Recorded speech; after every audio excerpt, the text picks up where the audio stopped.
What's going on, everybody? We're back with another episode. Trav is here for the intro, yet he wasn't there for the podcast. Trav, what's going on? What is going on, guys? You're in for a good one. Fireball game calls with Eric Whitsall. Great guy. Yeah, I'm too bad I missed it. I'm surprised you even pronounced his last name right. You know, I'm staring at his business card right now, just so I knew I was going to maybe do something along those lines, so I didn't want to mess it up. I'll tell you what, I've done that a time or two. But no, Eric came in with his family and had a great time meeting his family and actually getting some of his product, like his line of turkey calls, whether it's locator calls or diaphragms or glass or seeing Box, the slate. box slate, aluminum call. He had the whole arsenal with him, so it's kind of cool to see it all work out for us. But yeah, he's just a class act guy, and he will talk your ear off, and has the knowledge. I mean, I felt like me and you both have a little bit of knowledge about turkey hunting, but he just seems like, from talking to him just a little bit, I've talked to him about turkey hunting, he has a lot of knowledge on it. He's just got the passion like us, but just been doing it for longer, and it's such a good thing to be able to pick somebody's ear like that. Because you don't find a lot of good guys like that to be able to just even share the knowledge in that aspect. Yeah. But then, I also want to say that we were super grateful and excited that Eric and Firebolt Game Calls are going to be the newest sponsor for Great Lakes Outdoors. And I know Trav just got his calls today in the mail, and I've had mine for a little bit. And I'll even go to the extent where Trav was a little nervous at first. I was a little nervous at first. It seems like when you go on Instagram or you go online, there's umpteen million call companies out there, and I feel like we didn't take this. I don't know what the right word would be for it, but after talking with him and what he's all about and him sending some products to us, they're top-notch stuff. So I'm very happy with our decision and working with Firebolt Game Calls and Eric. Yeah, no, I am too. I mean, it's just like you were saying, there's just so many different like small companies out there that just kind of throw something out there for you just to, buy stuff off of them and for them to make a quick buck. And, it's just not that way with Firebolt Game Calls. The passion is behind the calls, and you can just tell off the videos and pictures that he's been sending us lately about, the new calls that he's been turning. I know, and one thing that with Eric, it seems like he's very genuine with it, and he's not one of those guys that's going to send you a call and then you're never going to hear from him again. Right. Something that's cool with every call you buy, he sends you a handwritten letter, which is, I'm looking at it right now, and it took some time. This is like a 3-paragraph letter he sent me, just thanking the person buying the call from him. So that's something you don't see with a lot of call companies like that. He told you thank you? He did. He wrote me a whole letter, put it in the thing. Mine says you're a piece of shit. Hopefully you don't like it. I don't know why yours says thank you, but whatever. I'll have to talk to him about it later. Well, he met you in person. He hasn't met me yet in person, so that might be the problem there. It's a disconnect. It's a very solid point there. Solid point. But no, without further ado, I hope everybody enjoys this episode with Firebolt Game Calls and myself. And maybe Trav will be, maybe we'll be cool enough for Trav to come in one time for one of these podcasts. We'll see. We'll see. If everyone's lucky. All right, guys, enjoy it. What's going on, everybody? We're back with another episode of the podcast. We are here with a returning guest. He was on 4 weeks ago, maybe. We were here with Eric with Firebolt Game Calls. Eric, how you doing today? Great. Thanks for having me. I can't thank you enough for coming all the way up here and having another Ohio person come up into the room. I might as well move down to Ohio. But no, taking the time, bringing the family up, and like I said, I appreciate you coming up. Pleasure. Thank you for having me. Like I say, it's not a bad ride. I'm used to it. I go from northeastern Ohio to southeastern Ohio for a hunt, so going the opposite direction to the big state up north. The better state, especially when it comes to football. Yeah, last year. Lions, Michigan. I mean, come on. Last year. I'm nervous about this year. I'm nervous. I'm not gonna lie. Yeah. It's been a lot of changes in the football world. I don't know how close you follow football, but there's been a lot of changes. But no, we're back up here. You're back on, and we're here to talk about turkeys. But before we get into the whole turkey talk, I kind of want you to go over again, if they didn't listen to the last podcast, who you are, what you do, and I guess it's everything. Tell me everything about you. Sure. My name is Eric Witzel. Own Firebolt Game Calls. I'm originally from southeastern Ohio. I live up in northeastern Ohio, up by the lake now. My passion for what I do now started many years ago. I was working for a call company and said to the owner, I said, I think I want to try making my own calls. I said, nothing personal with what you have. I just think I want the satisfaction of building Yours. something. Yes, exactly right. And he said, sure, go for it. And I started that season. I made a couple strikers. I bought a lathe, cheap Harbor Freight lathe, and made a few strikers. And next thing I know, I said, this isn't so bad. I'll see if I can try to build a pot call. Started building pot calls. From there, I've expanded now. I have 8 different species that I make calls for. Coyote, elk, deer, duck, goose, turkey, owl, and crow are all the species. And that's in all your calls. I mean, you got a very distinct look on them. Like, it's just different from any other call. You want to kind of explain that, or what was your thought process on doing that? Sure. Long time ago, a fellow call maker, manufacturer, well-known, told me, find something and make it your own. So, the call industry being what it is, there's call companies, guys making calls around every corner. So you have to find something and make it unique and make it yours. And that's what I did. That's how Firebolt Game Calls got its name. Is I fractally burn my calls. So you take electricity. Wood has no conductivity in it. Right. So you have to put a solution on the wood and then take 2 electric probes and set it on fire. Well, I didn't really want to build my own because I had read the stories of deaths, fires, occurred. and yeah, exactly. So I mean, people do it with microwave transformers and sounds safe. Neon light converters, and because of all the deaths, I'm not a fan of electricity, believe it or not. Well, the story that you just told me about the cattle fence there, I wouldn't be either. It's not, I figured I want to do it the safest way possible. So I found a gentleman that was a retired Navy electrician out in Oklahoma and builds them and has 2 safety features on them so that if something does go awry, then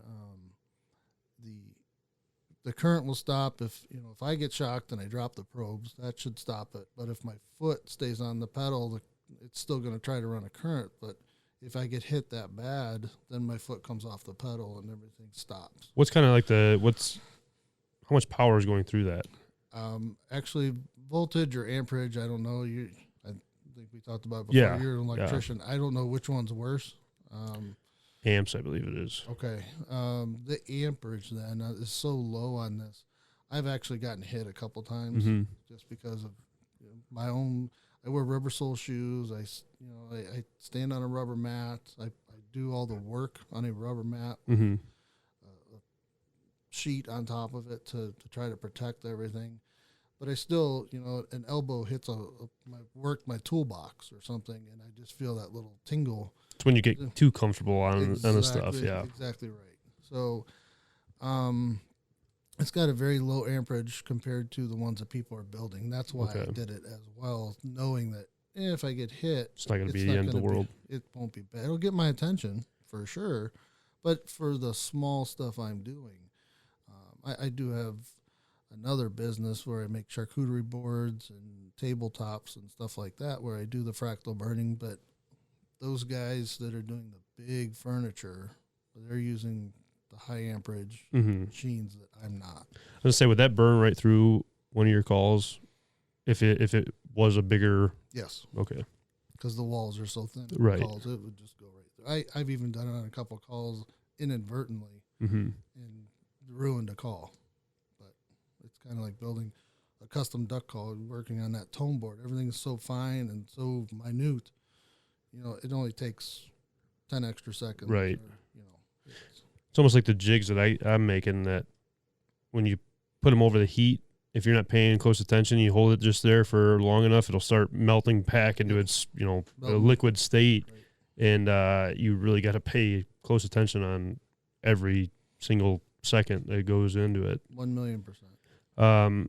So last time we talked, I seen a mutual friend of ours showed us your waterfowl calls, and then gifted me a turkey call. Got in contact with you and started talking, and I didn't realize how big and invested, I guess, into just like the turkey world until we started talking. And kind of the reason why I wanted to bring you in, just kind of pick your brain about your turkey calls, whether it be a diaphragm box or slate or just your locator calls.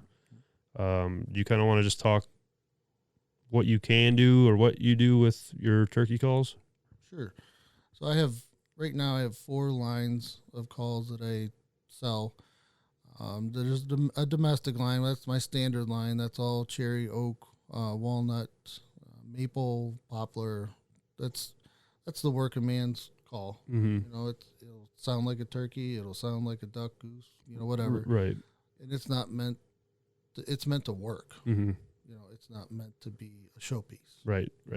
I try to make them pretty nice, but it's just meant to be a call. You do what you can. The next line I have is the firebolt line, the fire line, and I fractal burn those. And then from there I have the divine line. My divine line is it's all curly, figured, burl, exotic, foreign woods that are meant to be gorgeous. Which some of those calls I've been seeing on, I call it TikTok and Instagram, like gorgeous in just the color scheme of all of that stuff. It's insane. Thank you. I appreciate that. Yeah, it goes back into that, trying to do my own thing and trying to be unique. Making a pot call is nothing new. Making a pot call with sweet gum pods in it and resin is, it's been done, but not takes that next step up the way I do it. Right. Right. I got another one I'm going to be doing soon with thistle. The tops from a thistle weed. Really? I've done pens with it, and it looks like snake skin. So I can't wait to do a pot call with that. So you have to send me some pictures of that. It's going to be pretty crazy. So with the passion that you had behind the turkeys, though, what kind of drew you into the turkeys world? I feel like this is gonna be a big question the way your daughter's looking. It's the one-on-one. I grew up deer hunting. I deer hunted since I was 9-10 years old. But I never turkey hunted until I was 21. Really? I bought I was 22 the first year I hunted. I bought my first turkey call when I was 21. My dad had turkey hunted. My dad was one of very few people to kill one of the first birds that was transplanted in southeastern Ohio. Really? Not the first, but one of the first. Back in the 80s. Wow. So, getting exposed to it was not there until later in life for me. But once I got the exposure and listening to the bird gobble and knowing that it's now a chess match between he and I, that's what it's about to me. And it came to the point where I told my dad, I said, I don't know why I haven't done this sooner. This is absolutely crazy. It's just mind numbing to have a bird 20 pounds stand 10, 15, 20 yards, gobble, and you Hammering. can feel it in your chest. I said, it doesn't get any better than this. And he said, wait till you go out west and hunt an elk that weighs 1,000 pounds and bugles in your face at 50 yards. Right. He said, you'll change your tune a little bit. I don't know. I think for me on that, there's always something special about that turkey gobble that close. I mean, obviously elk is going to be louder and it's going to be different, but the turkeys, it's always going to be at that special spot for me. Yeah. But not to mention, we don't have many. I mean, there's elk in PA, but to draw a non-resident tag for PA is just absurd. Mm-hmm. I'm not going to pay to hunt a high fence myself. Right. If you choose to do that, it's your choice, but I don't want to do that. So, because I know there are ranches here in Ohio that have elk, but, so to have a sustainable elk herd, we don't have that. So, until I go experience it, I won't elaborate on it, but to the point about the gobbling, it can be pretty nerve-wracking at times, especially if you got more than one and they're coming from different directions. And the scenarios are just, with our population we have, we're very fortunate that we have a good flock in Ohio, and you can pretty much have at it yourself. So I was going to kind of ask about that. So the turkeys were brought there in the 80s, you said? Mm-hmm. How is the population It just... was probably brought in the 70s. We didn't have a season until the 80s. Okay. So how is has it been consistently growing from then? The population is, thankfully, our ODNR, and I will say this about them, they handle it very well, because when they see the numbers go down, they will lower our bag limits. And people get upset about that, and people say, well, I can shoot 10 birds a year if I wanted to. Well, okay, good for you, but the whole state can't do that, and it's clearly proven. And their best interest is for sportsmen in general, for everyone, not just you, that everybody has a fair chance at a bird. And to see the population flux or Right. ebb and flow, that's what their job is, and I think they do a pretty good job of it. Which I don't understand how people can get upset at 2 to 1, like the two birds one year and one bird the next year, because I had a conversation with some buddies last night, and there's so many people out there that don't know how to manage the flock. Mm-hmm. Where we knew somebody that there was 4 times on this piece of property that pitched down every single day in the same spot. They went out, killed those 4 times. There hasn't been a turkey on that property since. Right. Yeah, people need to, I guess, do more research on what they're doing when they do that. Predator control is another thing. I guess I'm just kind of taken back by the coyote population in Ohio, and I have seen an increase in coyote hunters as well. Down by you? Down in southeastern Okay. Ohio, where I'm originally from. Okay. They have tournaments like on Right. a weekly basis, so I mean it's obviously that big. The coon situation, the possum situation, we've talked about it ad nauseum because of the pelts aren't worth anything. Nobody traps anymore. I should say no, but There's a handful of them out there Yes. still, but they're not like the example. There was a guy in town here where he trapped enough muskrat in 1 year to go out and buy a brand new truck, cash money just from the muskrats.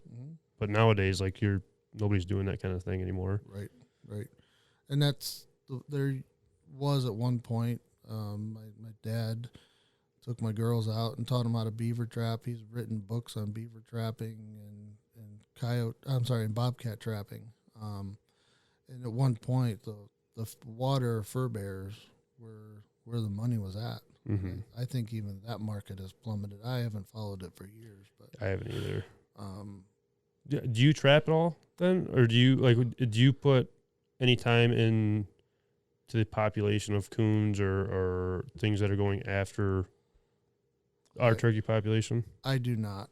as I should. I'm being honest. I do not. It's tough too. I mean, with everybody with, life, everybody's busy all the time. It's hard to get out there and do it. I got kind of, I don't want to say harassed, but last year I seen a coon while I was out scouting, just sitting in a tree, but like the roost was right there. So it's like, I'm not going to shoot this coon and ruin where the birds are roosted at this time of year.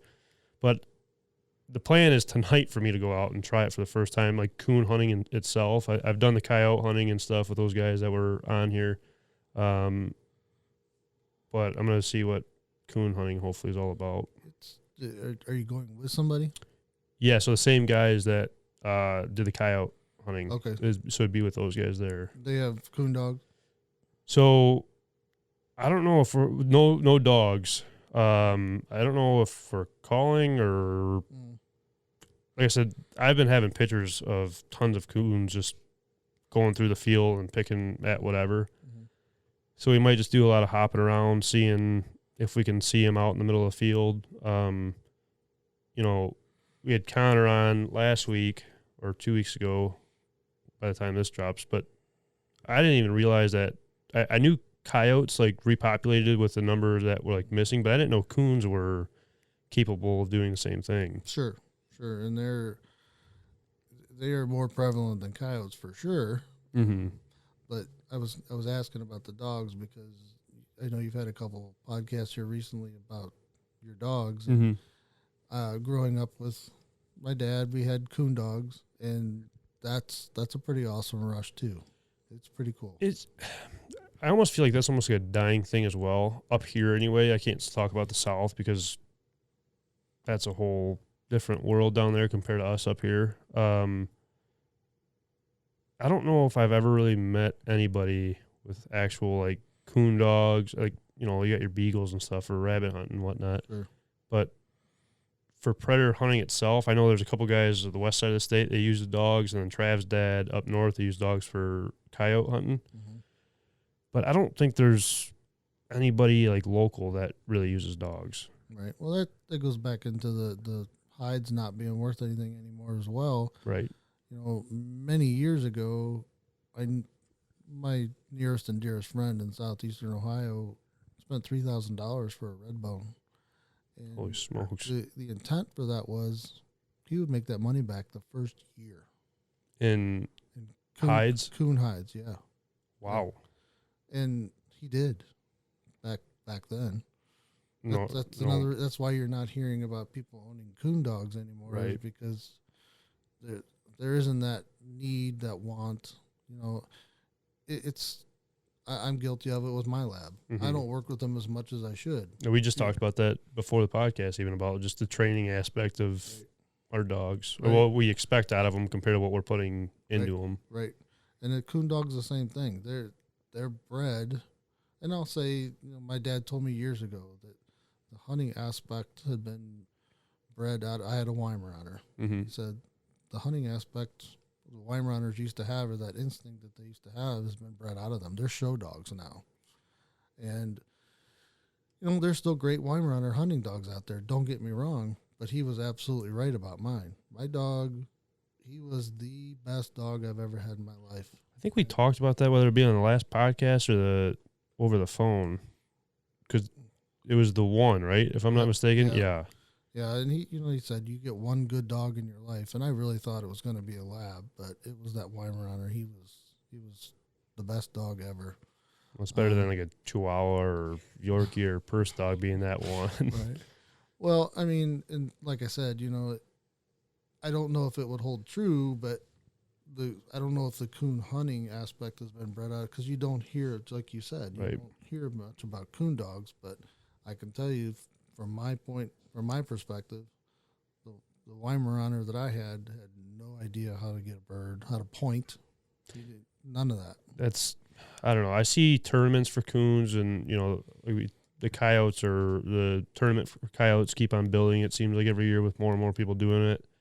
I don't know if there's any coon tournaments. Like I seen a picture the other day. They had a tournament, and the whole bed of the truck was full of coons. Mm-hmm. And I wish you would see them around here, because I'm big on you can't complain about something if you're not doing nothing to help out Right. towards it. You know, you can't just sit down and expect everybody else to help the population out. I mean, you could do your part, obviously, Sure. but like you can't just sit back. It's like, not trying to get political, but like the voting. You can't complain about who got in if you're not even voting at all. That's right.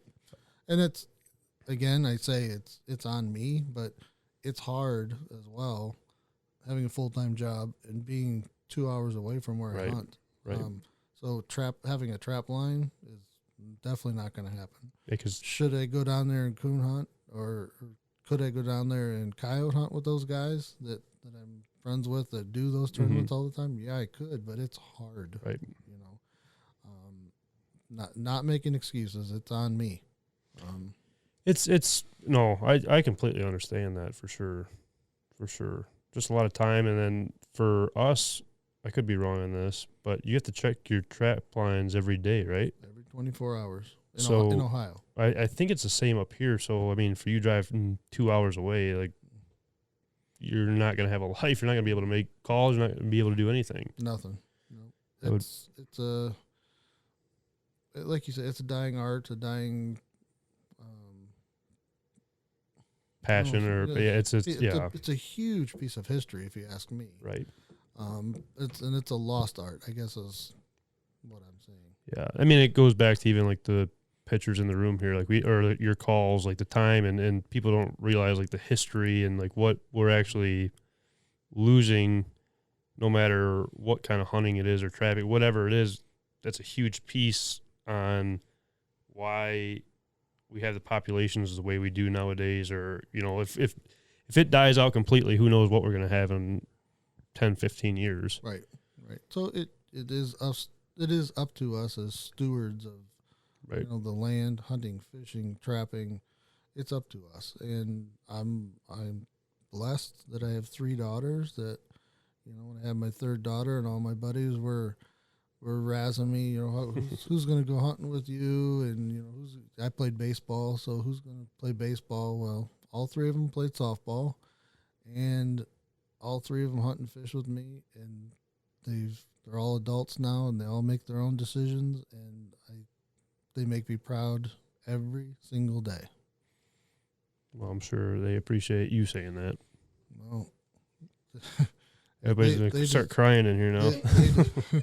They deserve it because they made me a very proud dad. So they worked hard for everything they have, and it's just it's great to look back and tell buddies, hey, remember you said I wasn't going to have a hunting buddy? Screw you, buddy. I got 3 of them, and they're pretty girls too. So That's so with the coons, and this is a kind of a question that I was thinking before you came up. Coons and coyotes, out of those 2 anyway, and I know, there's a lot of things that go after turkeys. Yep. What, in your opinion, is the biggest contribute? I'm not even going to try to pronounce it again, but the biggest, like the what goes after the turkeys, or what hurts the population the most? I'm going to say coyotes are probably number 1. Southeastern Ohio bobcats are becoming more prevalent now. Really? Mm-hmm.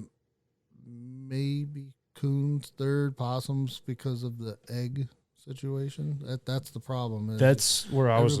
Everybody thinks the attack on the bird, between animals, but people forget about how many eggs are lost, how many nests are lost. That's where I was going to kind of go with coons, just because of that. Right. The poult going into the following year. I feel like if they're in a giant flock, it's obviously going to be tough for a coyote to try to sneak up on them. Obviously, what is it, 2-3 weeks or however long it takes them to jump up into the trees. Them coons and everything else, it's such a problem. And if you have a hen lay usually between 12 and 17, 12 and 18 eggs, a coon or a possum will go in, a skunk. We'll wipe it right They'll out. go in and they'll demolish the whole thing. I've gone in and found every egg busted open. That's a sad day. Yeah, and that's your turkey population. A hen will rebreed if she loses her nest and go nest somewhere else and try to reproduce again. It's in their nature, but they won't do that many times. So with that being said, if a hen is bred and wants nothing to do with the tom, going back and trying to rebreed, where would that hen stand on the pecking order? Because she's out of it now. She doesn't care about any other bird or anything. She's not going to the tom. Tom's not trying to go to her. Where would she fall into that category? Well, it comes into what we had a little bit of a conversation about earlier was just we're reversing the laws of nature when we're calling to a hen. Mm-hmm. When she's ready, she goes to him. Right. So if she loses that nest, she knows, okay, I have one more shot at this. I'm no biologist by any means, but they'll re-nest 2 to 3 times if they have to. Okay. A second or a third time if they have to. And when she is ready, she goes to that gobbler that stands on top of that hill and gobbles his head off and says, okay, I'm ready. Right. What we're doing when we're calling to them is we're trying to reverse those laws of nature and say, You're come coming here, to me. come here. You need to see me. I need to meet with you, until he says, all right, I've had enough. I got to go see what's over there. I want to go see that hen. I want to go have my date Right. with that hen. Right. And we're reversing the laws of nature by doing that. It's pretty crazy to think that, when you break down a turkey's thought process and the vision that they have, and trying to find the right word to say, it seems almost impossible to even kill one. Mm-hmm. And to be able to harvest one, that's the thing too, where I don't think enough people really take a step back and think about the bird itself. Mm-hmm. And that's what I almost feel like when you were talking about the 2 to 1 bird per year. Do you think they're doing that for the right reasons, or do you think they're just looking for another picture on social media? Because I feel like there's a handful of people out there that just want the picture of the bird and they don't care about the meat, or they don't care enough about the actual kill, I guess. That's another thing I've heard you say on many recent podcasts, and we talked about it a little bit the last time we talked too, is it doesn't mean as much for me to shoot a bird anymore. Mm-hmm. It means more for me, for my girls. My wife and I have shot a double together. Mm-hmm. That, other than watching my girls shoot their first turkey, it is way up there on my list of best turkey hunts ever. Mm-hmm. And I get more out of it now watching my girls do it. My youngest daughter did it on her own last year. It's an insane feeling when you do it on your own. Because the last 2 birds that I shot were on my own, and I don't know if I ever told you the story about last year's bird. So me and my dad were after these 4 toms later in the year. I want to say it was the second or third weekend of May, maybe the second weekend of May, and he was off for entire month of work. Mm-hmm. So we were hitting it hard on multiple different pieces of property. The day he goes back into work, I go to that property. I had all 4 of those toms come running in. I was walking out of the woods by 7:20. And I felt so bad because it was the day after. Yep. But, well, that's the same thing with me with my girls last year.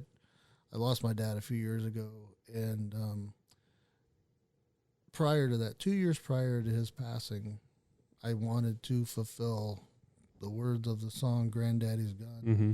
and I wanted to shoot a long beard with the box call and put it up on my wall. And that meaningful thing there. I had my grandfather's old Model 12 Winchester, and for 2 years while he was still alive, I passed up Jake's. I might have even passed up a bearded hen if I'm not mistaken. I'm not positive on that. But now, he passes away, and I went a couple years before I even made it back to the woods after that. But fast forward to last year, and I messed with these birds, and they beat me up. We tried splitting up, we tried moving, we tried everything.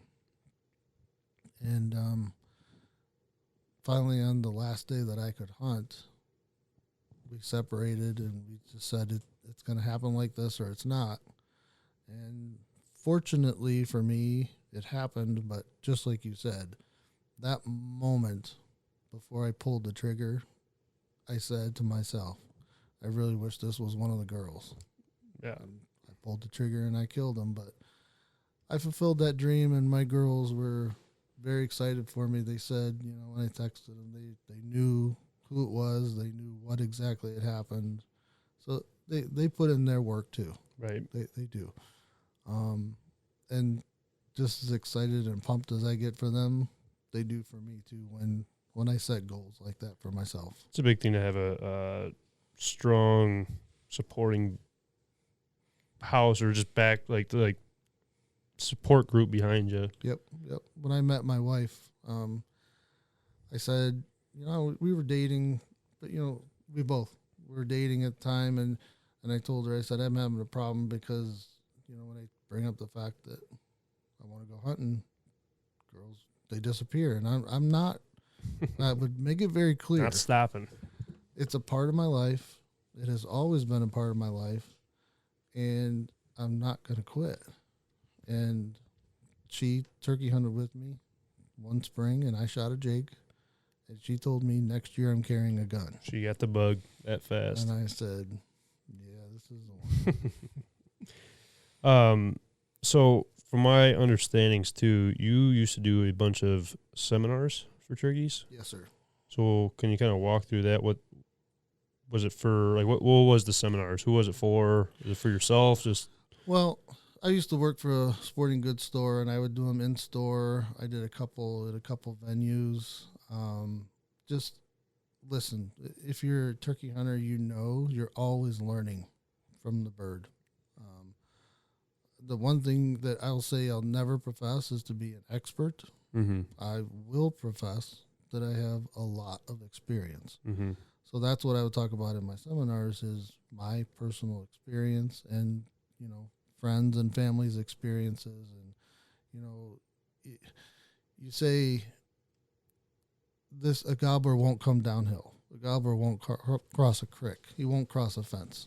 I've seen all of it. I was going to say, I've seen a lot of that. And then, to bring that up at a seminar, there's always a guy out there he's like, well, I've done this and I've done that. And, I had all three of those things happen in one day. Well, that bird was ready. Yeah. And that's why I say, going back to the reversing the laws of nature,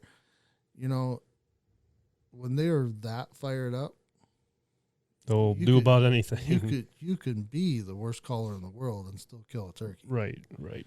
I still say that a lot of birds are killed on woodsmanship, being between where they are and where they want to be should be your first objective when you're setting up on them. Now, I will say, and not to get off a topic with this, because I stopped you yesterday when we were on the phone. Yep. You brought up getting in between, and then you brought up waterfowl hunting with that. Mm-hmm. What I can't remember. I remember talking about it, but do you remember the question that you asked me?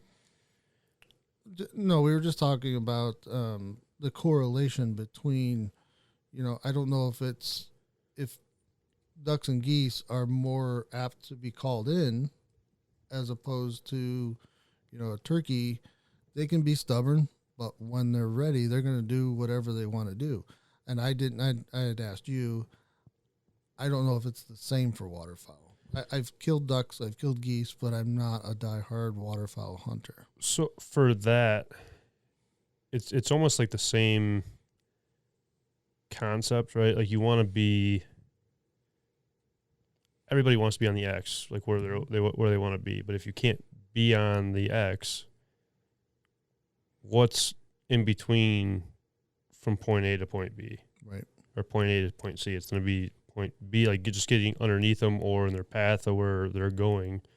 If you see birds out in the field, turkeys out in the field every day, at some point they're probably more than likely going to be there unless you jump them up out of there or whatever may happen.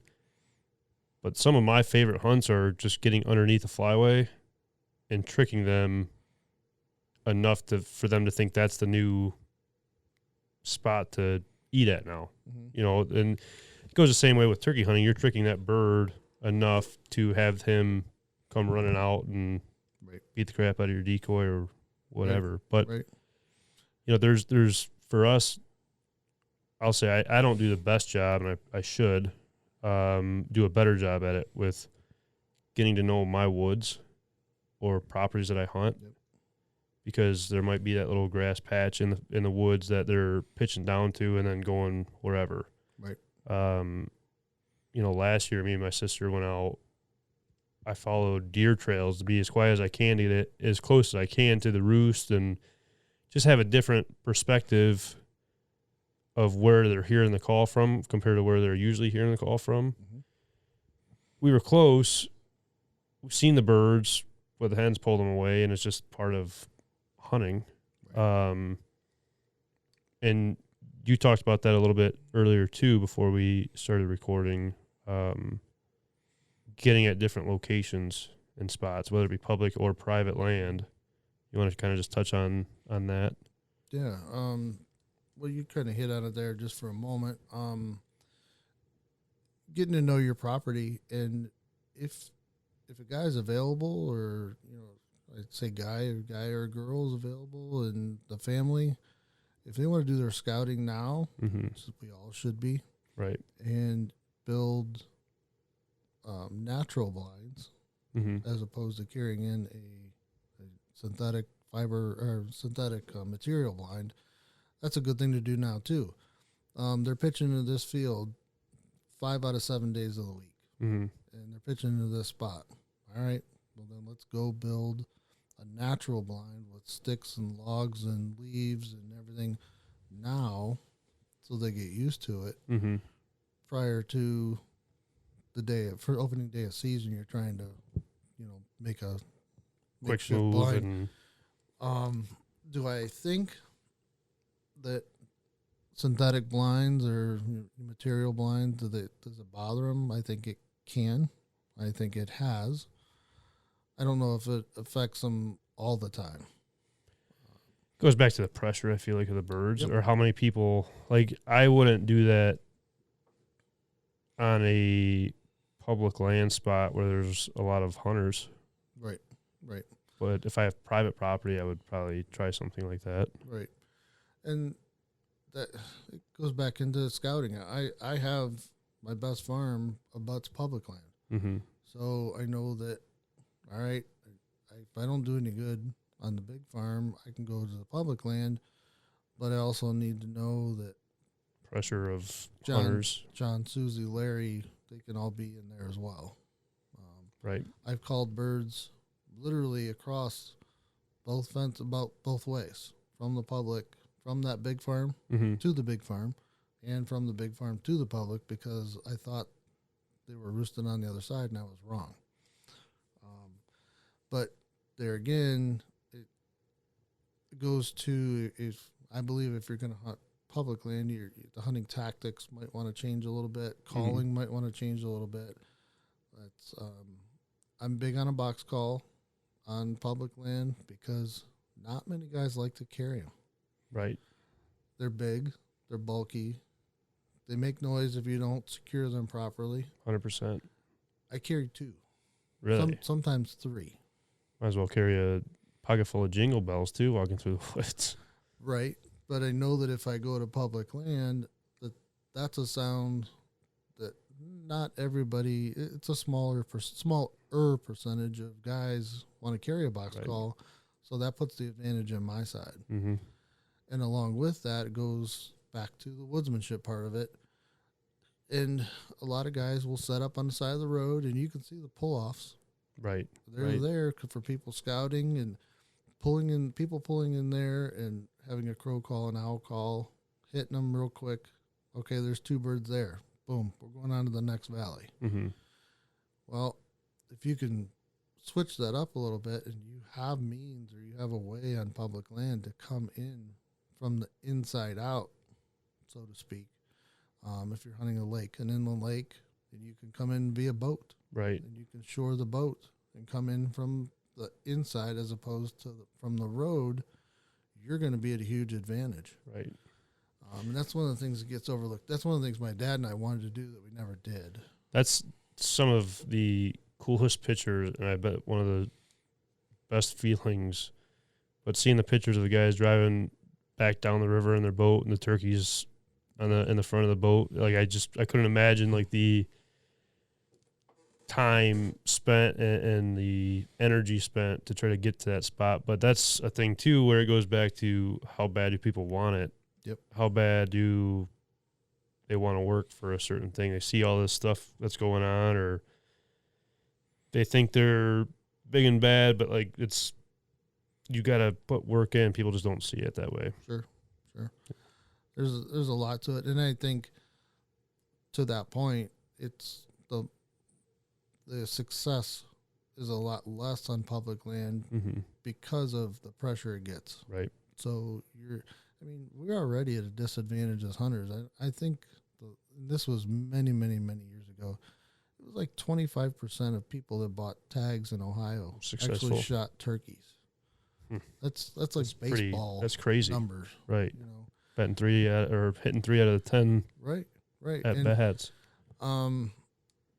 So I've just always tried to put the odds in my favor the best way I know how. And that's what I talked about in my seminars. I said, I'm not going to feed you a line.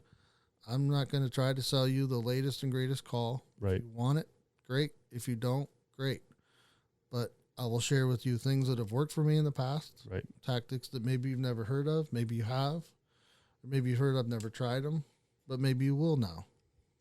I think just people, and I am in the same boat because we talked about it with the box call for me. You know, weekend, you don't want to try something crazy new or anything, so you're nervous to kind of mess it up when, you know, I try to think outside of the box on a lot of things, and I'm sure you've heard it on some of the podcasts, and I try to tell everybody I talk to on the podcast, like, the amount of decoys or spinners for waterfowl hunting, like just changing it up compared to everybody else. Like they just certain times of year, those birds are so pressured and they know pretty much everything that's going on. That truck pulls up in that same spot and all of a sudden that hen starts sounding off the same time every morning in that same ridge line.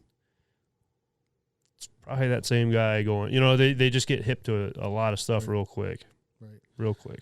And I think we talked about that on the last podcast as well. Because they see something different and they spook. The blind, the decoys. That doesn't mean that you're done. It just means don't do that next time. Right. It's a lesson learned. Right. I cannot tell you the number of times I use Avian X decoys. And they've come around a corner, seen that decoy, and they've charged the decoy. I've also seen them come around that corner and see that decoy, and I guarantee you, they did not see me. Right. The only thing they saw was that decoy, and they took off the other way.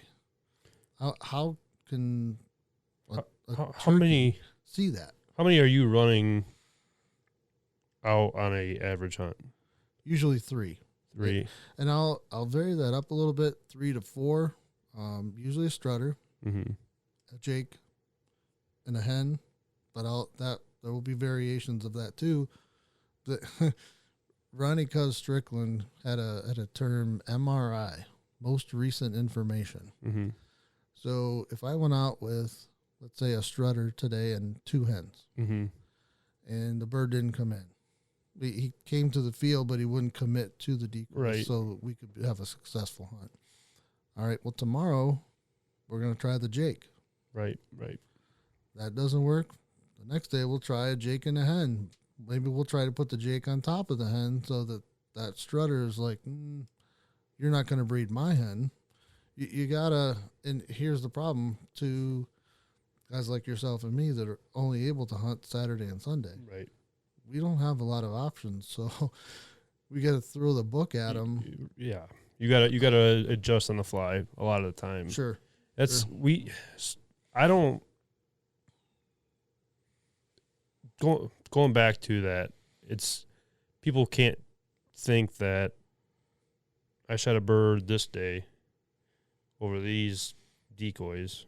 I'm going to go to that same field on those same decoys and think, oh, they'll come right back in. So if you have a double or three of them come in at one time, you don't think those two are going to go to, I mean, I don't care if they're live birds. They're probably not going to go around to it as confidently as they did before.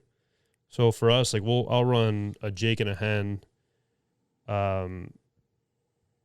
in the beginning of the season, and then once it gets later and later, I'll run a jake on top of a hen with another hen feeding off in the distance, but just switching that kind of up, giving them a different look or like you said, different location or whatever it may be, just always adjusting to what's going on. Right. And I've always been curious about the the toms, because I almost feel like there's, it's that pecking order. So if that tom is not fired up enough, it's hard to say, because I feel like sometimes it scares more birds off than it does bringing them in. But talking about reaping, Right. Reaping a full strut decoy to try to, you've seen the video. Everybody's seen the videos of it working in a field. Yeah. How many times do we see the ones where the bird's spooked? Yeah, for sure. You don't see that. No. Well, I mean, you hear, I've heard about it off of like these kind of platforms and stuff, but they don't show you that kind of stuff. Right. And here's another thing. Me personally, I'm never going to try that process on public land. No, absolutely not. There's no way. Absolutely I not. know guys how bad do you want to shoot a turkey? I want to shoot a turkey pretty dang bad. Let me not tell bad you. enough to get shot at, Especially when in the state of Ohio, I'm going to be looking at 8 days that I can hunt. So every day is going to be my last shot. Right. And I'm not going to take a strutter decoy on public land and try to reap a turkey. It is not going to happen. Especially with this TSS load that people are shooting at 120 yards now. Right. And that's another thing. I am not, if that's your choice, go ahead. I have no problem with it. My choice is to not do that, because that's why I sell calls. I want that 20-pound bird standing in my face, gobbling, so that I can feel it in my chest. Mm-hmm. That is the thrill of the hunt. Listen, there are guys out there trying to feed their family with their tag. For sure. That if you want to make sure that you are successful and if you're confident in that pattern at 60, 70, 80 yards, that's on you. Right. But that is not my choice. Again, I'll eat a tag sandwich before I take a shot that far. Mm-hmm. I don't care with what load, and that is my choice. I think it even goes back to the last time we talked, like how many times do people talk about, or how many birds are actually hit and die after? How many people talk about that? I mean, and that was probably the biggest eye-opener with these loads, like the biggest eye-opening comment with these loads that I've heard, because I even told my buddy about it too the other day, and he was like, it's a really valid point. Like, you just never hear about that. Mm-hmm. I'm the same way. Obviously, I'm not making calls or anything, but if I can't feel that bird's like steps on the ground like that close, like I don't want to shoot him. There was a bird last year that I missed, and he was a little far out that I would have liked. It was a very tough call for me to pull the trigger, because he wasn't very fired up. It was raining out. He was just kind of walking through with some hens. He would gobble, but it was like, and I don't know how you are, but I believe they can kind of control how loud the gobbles are, because that day, that bird was 40 yards away, 45 yards away. He was 40 when I missed, and he was walking probably within the 40 to 50 range, but he would gobble, and I could barely hear him. Mhm.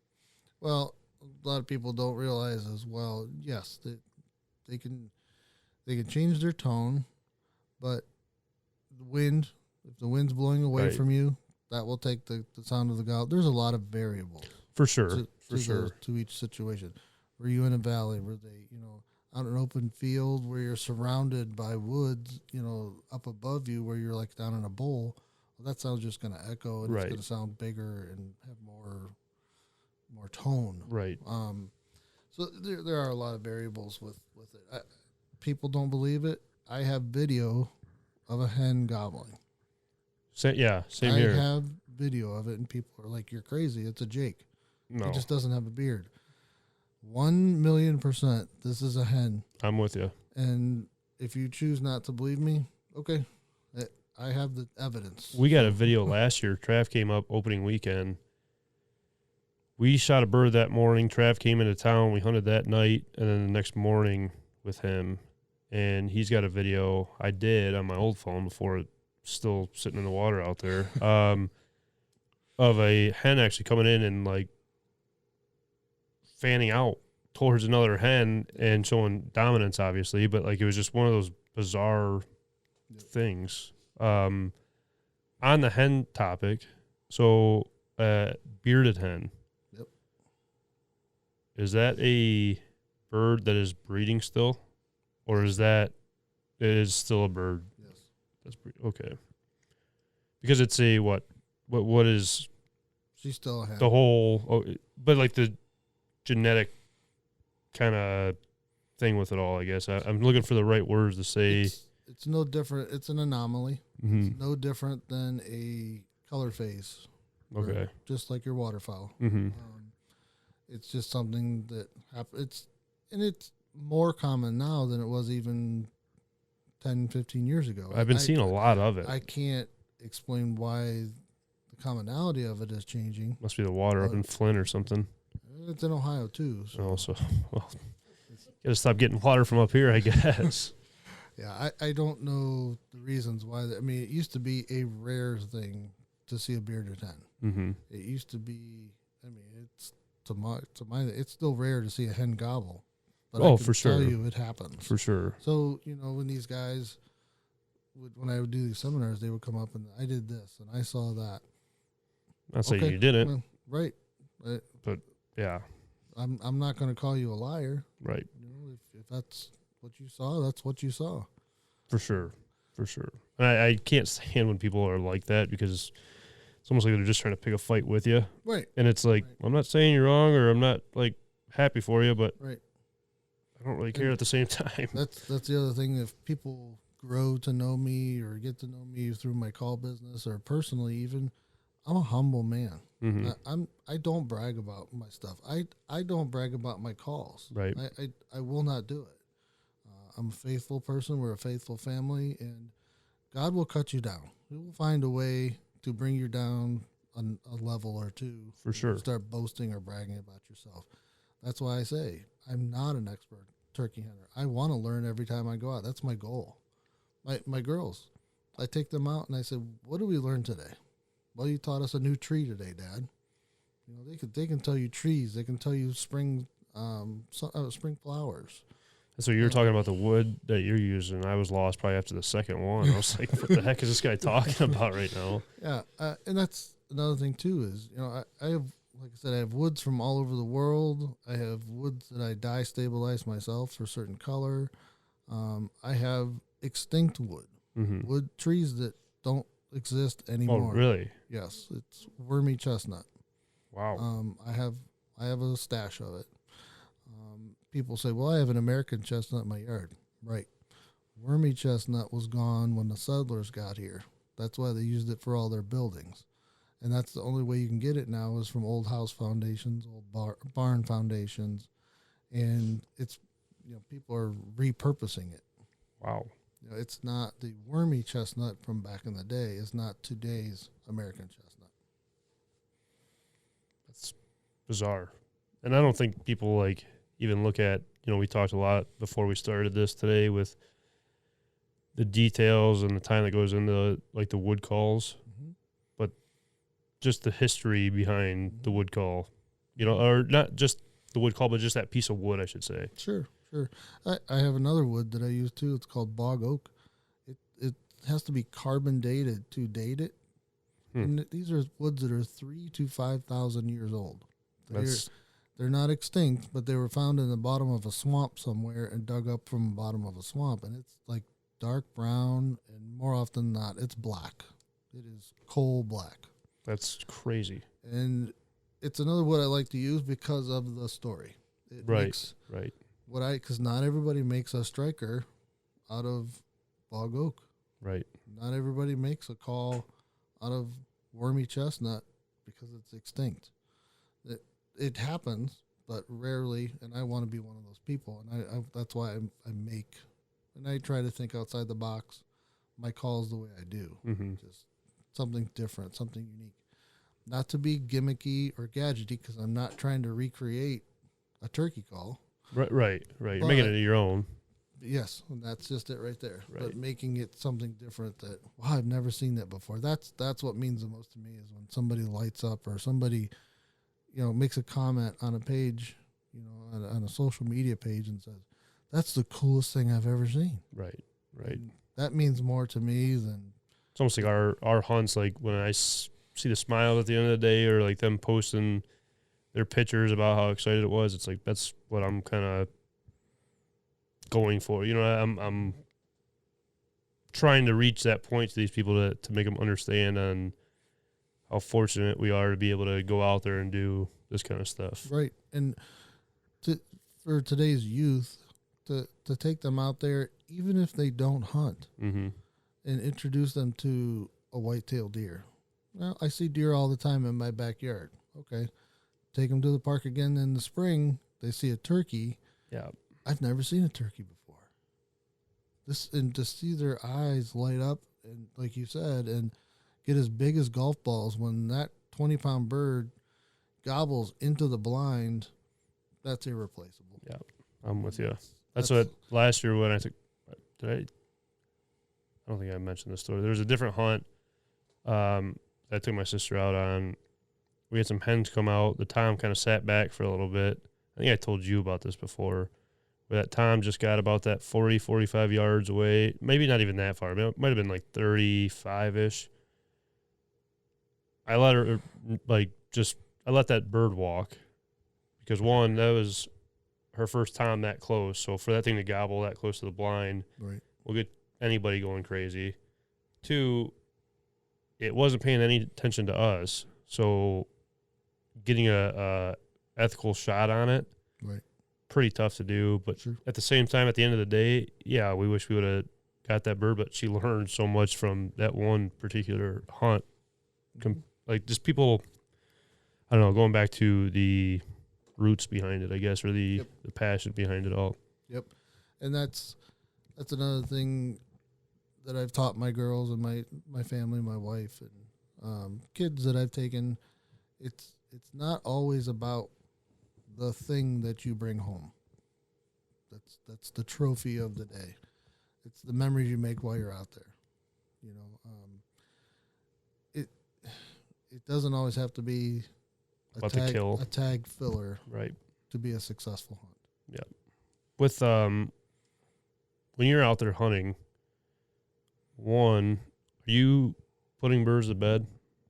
As much as I can, yes. But here again, I'm in the same boat as you. I have 8 days. Right. So I'll be down there Friday night before opening day, and I'll try to put one to bed. Using an owl call, or people use coyote calls. I'm a little leery about using a coyote call for a locator. Same way. Because they're a predator to the bird. And here again at a seminar, when I bring that up, they'll be like, I hit my coyote call and I had 4 birds answer me. Okay. I could shut my car door, my truck door. I can hear a train whistle. There was a well tank that every time I don't know what happens, but when it shoots a flame up and Yeah. it sounds like thunder, Yeah. they'll gobble at that. I mean, anything, there are a ton of variables. And I think we talked about this before with turkey hunting. The only thing that is for sure in turkey hunting is that nothing is for sure. That's for sure. So it's experience, going out there and putting, you've said it a million times about your waterfowl, putting in the time. Yeah, no, that's what it comes down to. And locating for me, like at night, where I'm the same way with coyote call. I try to do owl call the best I can do in my mouth, which now I don't have to. But it's such a shock. It's a shock gobble, right? I mean, they're not calling off to the owl or the coyote or the door slamming. They're not trying to communicate with it. So in that aspect, I wonder, I mean, how bad can it be if it's just like that instinct for them to sound off to it? Yeah, it's got to throw up a little bit of a, red flag for them. Right. But I've had a coyote sound off behind me with them gobbling, and they're still landing out in the field doing whatever they're doing. So that's what kind of makes me think that the coons are more of a problem than the coyotes are for turkeys, right? With them flying and stuff like that. But that's, like I said before, like my opinion on that. Right. And like you said, everybody's different, and whatever happens at this property could be different at a different property. Right. I don't know. I'll say when a coyote has a successful kill, you can find evidence. Oh, yeah. And I don't know this for sure. I don't know if they eat eggs like coons and skunks and possums. I don't think they do. So I've seen foxes. Okay. Not coyotes. That being my point. Is, right. When you see a coyote kill, that's one bird. Right. Where coons, coyotes, skunks, they're taking out a nest. They're taking out basically your next entire flock. Minus the coyotes on that. And, yes. You brought, yeah, no, I got you though. I got you. But, they say back when I was doing seminars and I was doing a lot more research, so I had facts that, out of a clutch of between 12 and 18 eggs, only 5 of those usually survive. And that's been 20 years ago since I've done a seminar. But I would imagine that number might even be less now because of they got a rough road ahead of them before they're even born. 100%. I mean, there's a lot of things that have to factor in for them to be successful on getting up to that point of flying into the tree and getting away from the predators on the ground at night. Yep. And I didn't know, never really put 2 and 2 together, I guess. Even owls at night, where I think it was Tennessee. I don't know. They had, like, they put the GPS trackers on the turkey, and then they know where they're roosted. They know where they're at 24/7. Where they found a lot of their birds headless on the bottom of the tree where they roosted at, where those owls, I'm going to assume because I don't know what else would be doing it, right, but those owls would go through and just decapitate them right off the limb. I did not hear that, but it does not surprise me. No, owls birds of prey, right, in general can be crazy, pretty volatile. And I mean, I don't know to what extent eagles are becoming more popular now too. I mean, they're not prevalent by any stretch of the imagination, but I know that there's plenty of red-tailed hawks, and I know that they'll go after a poult. We had 3 years ago now. It was the last day of season, and I put my uncle in one of the best properties. We chasing this bird. We went out, hunted him 3 or 4 times. It was one of those hunts, like prior to this day, that we were walking out and seen them, so we looped back around to try to, get in front of them or use the bottom to get up on them. Where you're taking your shoes off, you're trying everything to sneak through the woods. So he asked me if he can go back out the next day, and I said, yeah, that's fine. I mean, I got to go back to work, unfortunately, but yeah, go ahead. He goes out there, hears that bird, has the hens come out of the field and had, I think, 2 jakes run by, 1 or 2 jakes run by. The tom was just right over the edge of on the bottom side of the hill. All of a sudden, the hens took off. Toms never came out of the woods. When he got done, well, let me backtrack a little bit. There was an eagle flying around all morning. When he got done with the hunt, he looked into the field. That eagle had attacked that jake and killed that jake in the middle of the field. He's seen the eagle sitting on that jake, eating the jake that just went by him. Wow. Just a kind of a crazy... I say it doesn't surprise me. No, not at all. Not at all. They are birds of prey for a reason, and they're opportunists as well, and they're gonna take advantage of whatever meal their next meal can be. Right. They have to survive. I mean, you're gonna do what you have to do. How close are you getting to a roost? If you locate a bird at night, how close are you getting to? If I can pinpoint the night before, I want to be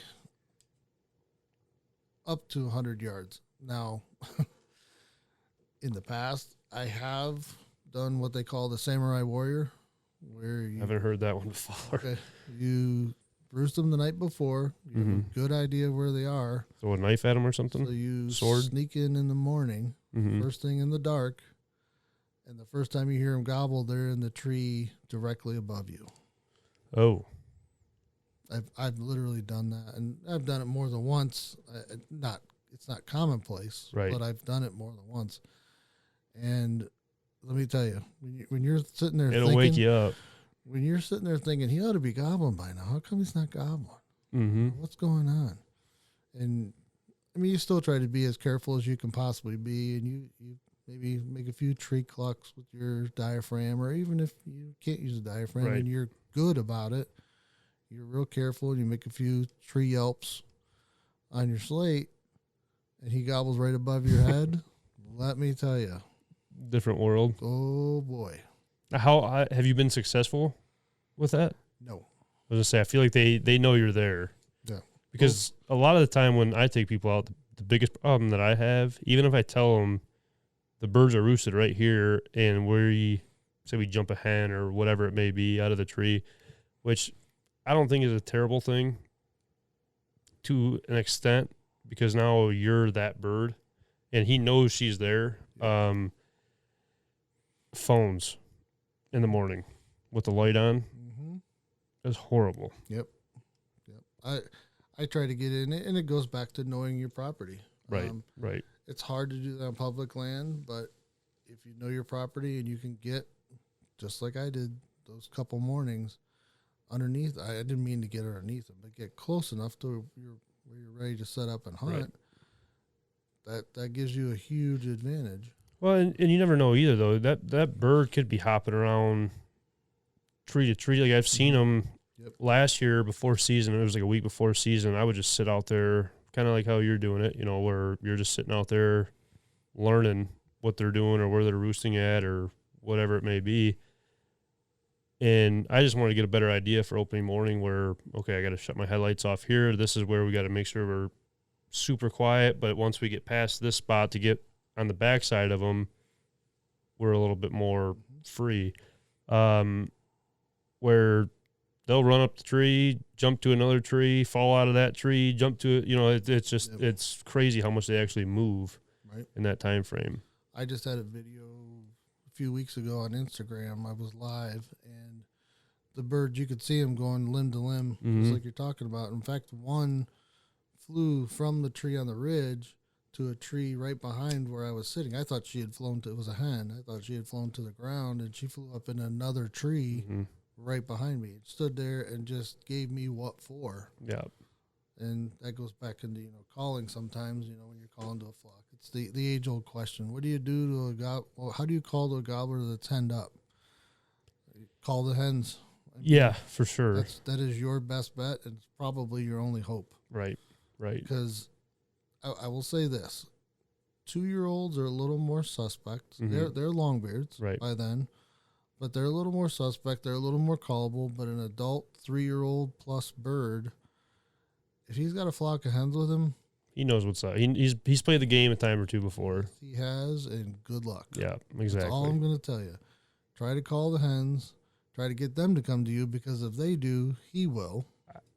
I will say that I feel like later in the year you have a better chance of killing that 3-year-old bird. Yep. And it goes back to what we were saying, not giving up. Right. You know? Right. So yeah, later in the season, later in the day, Mm-hmm. the later hours, you know, there's that 9-10 o'clock lull when you called to the bird on the roost and nothing happened, and you know, he gobbled, but he didn't come in. Well, it's now 9-10 o'clock and the woods is quiet. Well, if you just stick it out, how long can you hunt here in Michigan? All day. All day? Yeah. The whole season? Yep. Oh, so we can only hunt till noon the first 2 weeks, Oh, wow. and then the second 2 weeks we can hunt all day. How long is your season? 4 weeks. Wow.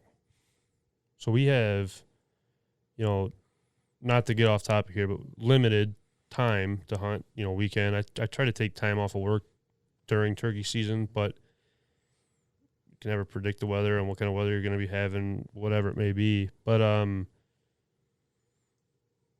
we have, so this year it'll be from April 20th to the end of May. And then there's some tags that'll go into June here. But Wow. it depends on area in the state on, you know, when you can hunt. Like my buddy's tags, he can hunt the entire state, but he's got to wait till to May or whatever week in May to start hunting. Like there's different, you know, tags that you can get to hunt Right. different Right. spots. Right. Well, and going back to it, that's just it. You got to know how much time you have, and for me, I know I'm going to have 8 days to hunt. Mm-hmm. I'm going to be in the woods every hour that I have to be for those 8 days. My dad taught me years ago, and it's the age-old saying, you can't kill him from the couch. That's for sure. And if the woods went silent at 9 o'clock, and the girls will testify to this, sometimes we take a nap. Oh, I'm taking a nap even when they're gobbling on the limbs sometimes, man. It's tough. There's visual evidence of myself and them napping a couple times here or there. Mm-hmm. Those are memories, you know. Right. That's what it's about. It's a laugh at the end of the day. Right. But you know, when there's that lull between 9-10 o'clock, all it takes is one call at the right time for, to your point, that old bird who has followed all his hens off the nest. Mm-hmm.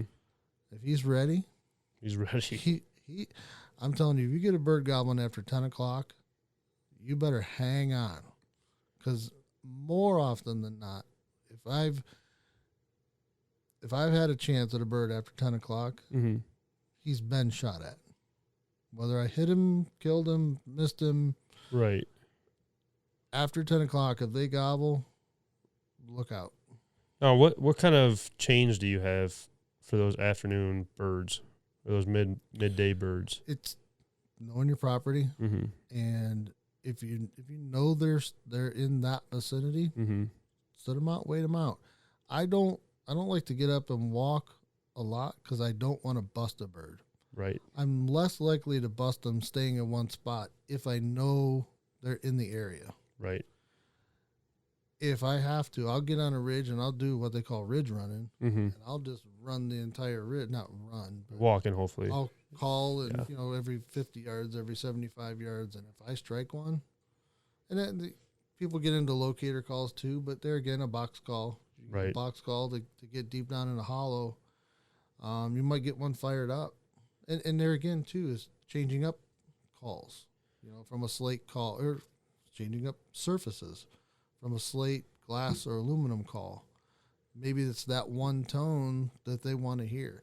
Everybody said, "What's your favorite call?" The one that will kill that Yeah. turkey. That's the one I That's want. a very valid point there. How often do you use, like, you brought a crow call today. How often do you use, like, locator calls during the day? If I don't have a bird gobbling, I use them frequently to try to find one. No, I've been hearing as well woodpecker Mm-hmm. and blue jay calls, I believe it is. Maybe. I mean, like I said, they're strange birds sometimes. Just They that will- loudness to get them to fire. You know, it's Yep. like I said before, that instinct just to My, go off. my dad had a crow call, and he had an old PS old hawk call. I've seen those Just the that hawks. high pitch whistle. Yeah, And the first time he pulled that out, I said, "What are you doing?" we're not going to see a bird for the rest of the day now. And he proved me wrong on plenty of times. Hmm. It's just that higher pitch sound, and I don't know if it's a dominance thing where they want everything in the woods to know that they are the king of the woods. It's my time. It's But tough to once say. you get that shot gobble, that's a game changer. Especially sure. especially after 9-10 o'clock. We get that first one.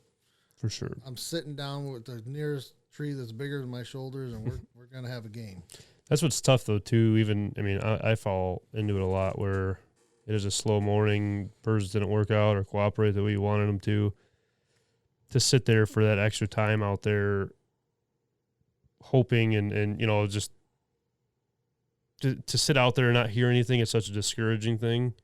And I tell myself every year, like I just want to sit morning till dark and see what happens, and get down into those bottoms where I see them at a lot. And like you said, just wait them out. But season comes around, it's like I'm passed out by 10 o'clock, and I'm not waking up till 3 in the afternoon just because I'm Right. exhausted from scouting the night before or roosting birds. So for us, you're talking about staying a lot and running the ridge, walking the ridge. I get in the truck a lot and bounce property to property just trying to get one to fire up. And, sometimes it'll work, but, I think there's always that time, whether in the day or the season, where that particular bird, it's, like you said, his time. Another one, weather. Right. What's the weather doing? That might depend on what I'm going to do next, too. Yeah, I had my buddy, his DNR officer, he started talking about barometric pressure, and I never heard that before until he started talking about fish and waterfowl with it and turkeys, and I just never even thought the details behind everything. It's used a lot in deer. Yeah, deer too. And I don't know many people, but I do know a few people that use it for fishing. But I will tell you that it is 100% fact Yeah. that the time that I'm going to be in the woods, if it's raining, is I'll try to sit through the rain, but Right. I want to be there as soon as that rain stops. Oh, it's like a light switch. The barometric pressure is changing, and it will fire those birds up right now. For sure. And biologically, I can't explain why it happens. I can't explain why it increases deer activity. But it's the time I want to just sit in the woods sometime and listen to the woods, how quiet it is when it's raining. And then listen to the all birds the wake up songbirds again. as soon as it stops raining. You'll Right. hear every songbird in the woods as soon as it quits raining or slows down. Yeah, no, it's definitely, like I said, it's a light switch. It's like another sunrise in the morning. Yep. It's everything. Everything goes crazy. We talked on the turkey sounds and how smart the turkeys are before we kind of started. Yep.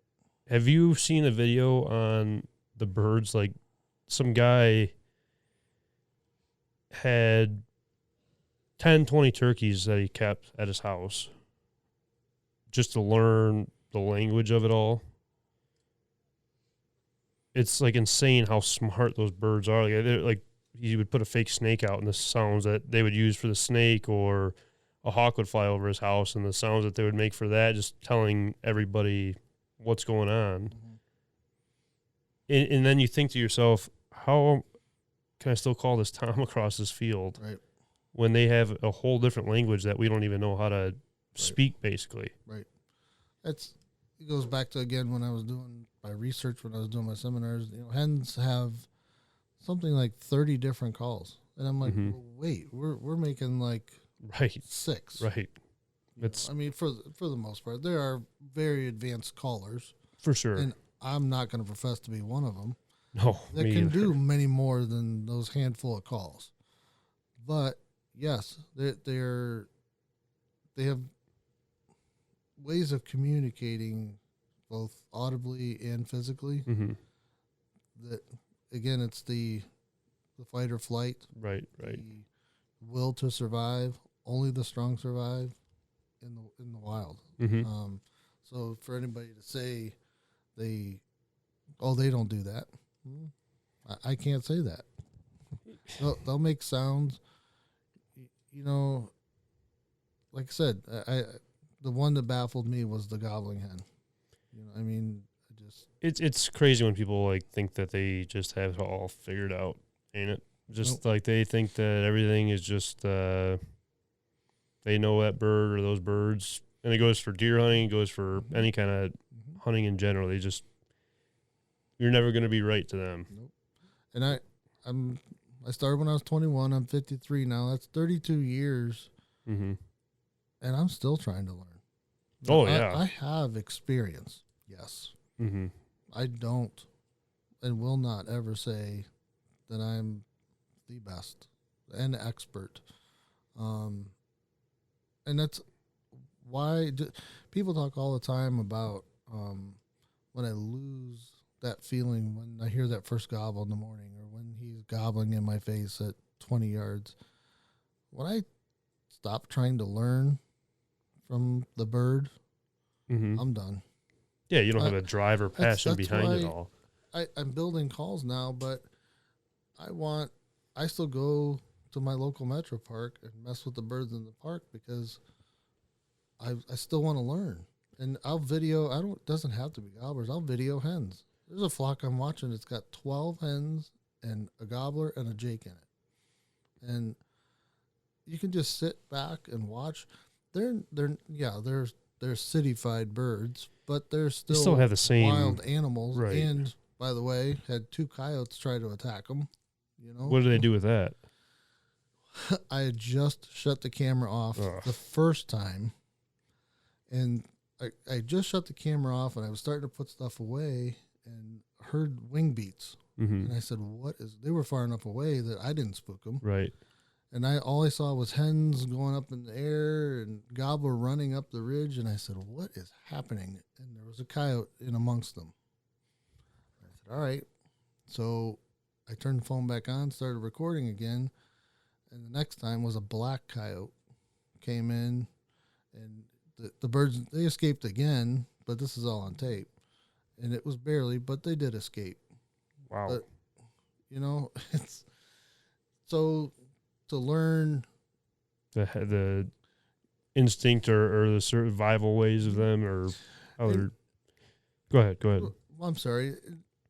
I was wondering why it was taking them so long to fly down for the first few times I went down there. Mm-hmm. Then I started putting that together, and I'm willing to bet you They were making sure everything was 1,000%. right. Where in Southern Ohio, and I shouldn't say because there's coyotes everywhere, but the birds that would normally be on the ground at whatever time you want to call it. I said, man, they got to be on the ground by now. Man, it's 40 minutes after, well past sunrise. Right. Not daylight, sunrise. And I'm like, what is going on? Then they finally pitch down, and then all the coyotes happen, and I'm like, now I get it. And to your point, you're probably right. They don't want to pitch down until they're 100% certain that they're safe. It just goes back to that whole thing and knowing your flock and how pressured your flock is, because we have that too, where, you got to see, you see birds all the time up in the tree till like mid-morning. It seems like they just haven't came down. It's just they're probably pressured birds that the coyotes are chasing them or other hunters are chasing them, and they're maybe, I don't know. There's a ton of different variables that go into that. And then you get the guy at the seminar that says, I'd shoot him off the roost. Yeah. Okay. Don't do it in front of me. Yeah, there's a lot of things that people do I don't understand, or what they say. I don't understand why they're even opening up their mouth, but whatever. Yep. Was there anything else that you, questions-wise? I got one more, but I think I'm good. So the NWTF, have you ever been? I've never been to Nashville. Okay. We were at Columbus many, many years ago. The last time it was in Columbus. Gotcha. And we've also, my wife and I have been to Indianapolis when it was in Indianapolis. I so badly want to go next year down there because, one, just the knowledge that you can learn just from the people there and just the atmosphere of turkey hunting, which is becoming more of a trade show for everything, it seems like, which is awesome still. It's everybody I talk to just says it's such a riot to be down there to just experience that. I mean, we got invited this past year. It was just a little too late for us to kind of make the plans to do it. But for your calls, are you planning on doing any shows or anything? I'm planning on doing they just changed the name of it to, it used to be the Deer and Turkey Expo in Columbus. Mm-hmm. It's now called the Open Season something or other. Okay. They do a lot of the Midwestern states. Our friend, Mike told me, you ever thought about doing it? And I said, many times. But the guy that I used to call for, he has since passed away, but his partner was still doing that show. Well, I looked up the show for this year, and I didn't see they had a booth. And I listen, I don't want to compete with anybody. I'm in it for a business. Yeah. Right. I mean, at the end of the day, I want to make money. Right. I mean, same thing with hunting. We go out there the end goal is to shoot a wild turkey.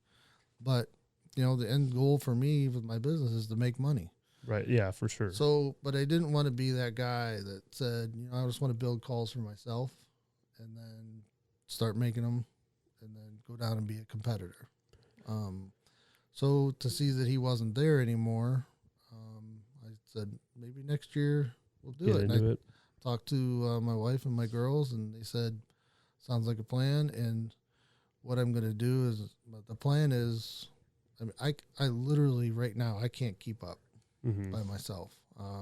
Which is a good problem to have. It is a wonderful problem to have. I want to get a volume because I was going to try to do it. The moral of the story is I was going to try to do it this year. Mm-hmm. I don't have the inventory. I don't have the banners, the table setups, and I don't have all of the stuff to do it. It's actually, I think it's this weekend. Oh, okay. Yeah. Yeah. I think we were talking about it right before this. Now that you say that. Right. Well, I think that was a different one. The decoy show. Yes. You're right. Ohio. You're right. But either which way, I'm not ready to do it this year. So I'm taking the next year, and my goal is if I can't build a call today, I'll build a few calls on every day off that I can to try to make up for it. Right. To try to get a volume of calls, because they put in 3 days, they put between 40 and 60,000 people through that show in 2.5 days. It's a Friday afternoon and a Saturday and a Sunday. So if I can't, I'm not trying to boast. I'm not trying to brag. But if it were to happen to sell a certain amount of calls, right, to be able to keep up with that number, yep, is what I'm assuming what you're going for. Right. I couldn't go in there without the expectation of making a good amount of money. Right. And then to that point, I'm on a Facebook page, and guys have asked me about going to NWTF. Mm-hmm. There are, again, every other call maker, every other call manufacturer is there. Yeah. So there's going to be a lot of competition there. That's the problem. Make it stick out, make you guys stick out more. Because we did our first show this year. One, the atmosphere just going there compared to being in it is like completely different. Like it's just a different viewpoint. Right. But the setup, we're like, dude, what do we even do? I don't know what we need. It's just kind of one of those things where you kind of just got to jump in and do it. And then the following year, you kind of have a better understanding of what to expect, what to bring. Right. It's just getting out there and doing it kind of thing. Well, I'm sure that NWTF show puts more than 40 and 60,000 people. They're probably up in the millions. Gosh darn it, I heard a number and I forget what it was, but it was a huge number for sure. Yeah, and if I couldn't sell enough money to sell enough calls to make money back to pay for my tables, okay, I'd be shocked by that. But that would be the end goal, is go there to try to make some money, and it's not a bad thing to make new friends, just like the way we met. I was just gonna say it's like you're lying if, and I think we brought this up too, where you're lying if you're saying you don't want to make money into it. Right. But at the same time, like if this podcast reaches that one person that actually gets something out of it, yep, that's the bigger thing. That's the bigger picture, or helping out others. I don't care if one podcast has 1,000 listeners or the next one has 10,000 listeners. If it just reaches that certain group of people that take some knowledge from it, that's all that matters to me. Right. And same with the calls. If it reaches the right hands, right, it gets your name out there, and makes you grow that much more. That's the end goal. I mean, people at my work they've joked with me all the time. Are you trying to be the next Duck Dynasty? And I say no. Yeah. No, absolutely not. I don't want all that fame, fortune. I don't want the money. That's a lie. Yeah. But I don't want all that fame. I'm the Phil Robertson of that group. I'm a humble man. I'm just trying to be me, nobody else. That's 1,000%. That's Right. it. Right. But no, I appreciate you guys coming up again, spending the time up here and stuff. It was really nice to get to meet you and your family more. I mean, besides over the phone. Sure. You want to just kind of shout your page out where they can reach you, social media sides Sure. of everything? You can find me at Firebolt Game Calls on Facebook, Instagram, and now TikTok. And just for those that would potentially be interested, if I can get up to 1,000 followers on TikTok, I want to start doing some live shows where I'll take you out to the woods with me, and even more so, maybe some people get to watch how I build a call, and potentially even their own call. Right. Somebody chimes in and says, "Hey, he's building that call. That one's for me." Right. Just something I want to do. And when I joined TikTok, the advice of my daughter for a long time and a few customers, I finally got on there, but I didn't realize I'd have 1,000 followers to do the live. So, as soon as I get up there, I'll start doing some videoing. Just grow from here. Keep growing. Keep doing the small stuff. I will say, and this is fact, this is only March, and I've had the best year I've ever had for the business. So, word's getting out that biggest thing is just keep going and don't change. Right. You know what I mean? That's Right. where I think people tend to fall off. Right. Is change. Yep. There's no plan on that for me. I'm the same humble man that I was brought up to be when I was a child. So it's a big thing for sure. Yeah. And I'm here for anybody if they have questions, and I can do many different custom things. If you have questions about if I can do this or how I can do that, or do I have this type of wood or anything like that, just feel free to give me a call. It's 216-233-9893. Sounds good, man. I like I said, I appreciate it. It was a pleasure, like I said, getting to meet everybody here. And, can't thank you enough for taking the time, taking a week and day away. And, I don't know, it was awesome. I appreciate it. It was a great trip, and got to meet you finally after talking to you several times, and I appreciate you having us. Yeah, of course, anytime. Anytime you want to come up, fishing, talk turkey some more, or waterfowl, or whatever it may be, let me know. We'll do that, because Lord knows after turkey season, I'm going to hammer down some duck calls. So. Sounds good. Well, until next time, thanks everybody for tuning in this week, and see ya.